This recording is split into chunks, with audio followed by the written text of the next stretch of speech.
ভারত পাকিস্তান দ্বন্দ্বে champion trophy আরও জলঘোলা হচ্ছে। দিন যত যাচ্ছে চ্যাম্পিয়ন ট্রফি নিয়ে ততই উৎফুল্ল বা বিভিন্ন প্রবলেম। চ্যাম্পিয়ন ট্রফি সব দায়িত্ব সব কিছু পাকিস্তানের কাছে দিয়েছে এবং সম্পূর্ণ আয়োজন করবে পাকিস্তান। এবং সেখানে কিন্তু ইন্ডিয়া তাদের মতো করে একটা করে সিদ্ধান্ত দিয়ে দিচ্ছে এবং যার কারণে তারা পাকিস্তান কিন্তু সেই মতবাদ মানতে পারছে। এটা কোনো নির্দিষ্ট কোনো দলের খেলা না, এটা কোনো ঘরোয়া ক্রিকেট না, এটা হচ্ছে একটা ইন্টারন্যাশনাল খেলা, এটা আন্তর্জাতিকভাবে খেলা। সেখানে আমি আমার মতো করে যা বললাম সেটা কি আইসিসি মেনে নেবে?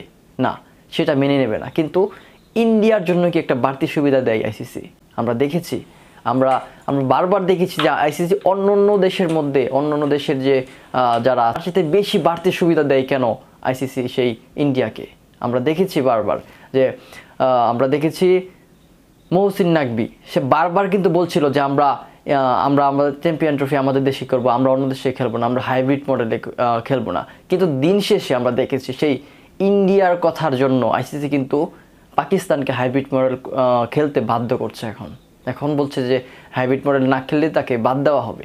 মানে পাকিস্তানের মতো দলকে তারা বাদ দিতে চায় এক ইন্ডিয়ার কথার জন্য। ইন্ডিয়া কি ক্রিকেট খেলা কি জন্ম দিয়েছে?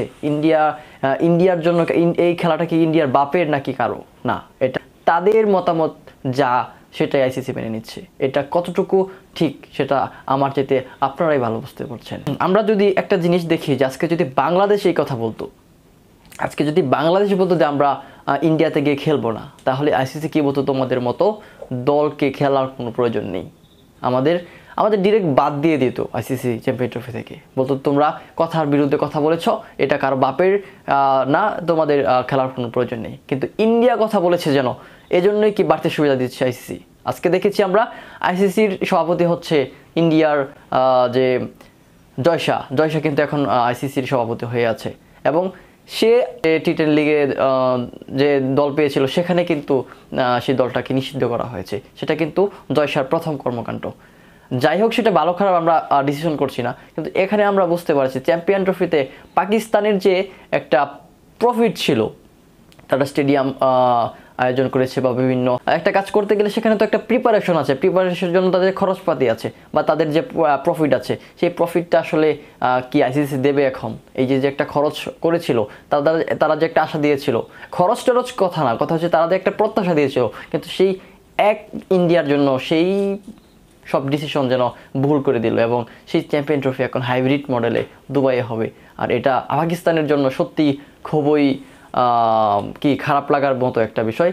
এবং যদি পাকিস্তান বোর্ড বলেছে যে তারা আগামী 2031 সাল পর্যন্ত তারা ইন্ডিয়াতে কোনো ম্যাচ খেলবে না যদি না পাকিস্তানে ইন্ডিয়া না আসে। সো আমরা এটাই বুঝতে পারছি যে পাকিস্তান আর ইন্ডিয়া যাই হোক না কেন, আইসিসি সবসময় ইন্ডিয়ার গোলামি হিসেবে কাজ করে। এটা আমরা পূর্বেও দেখেছি, এখনও দেখছি, হয়তো ভবিষ্যতেও দেখব।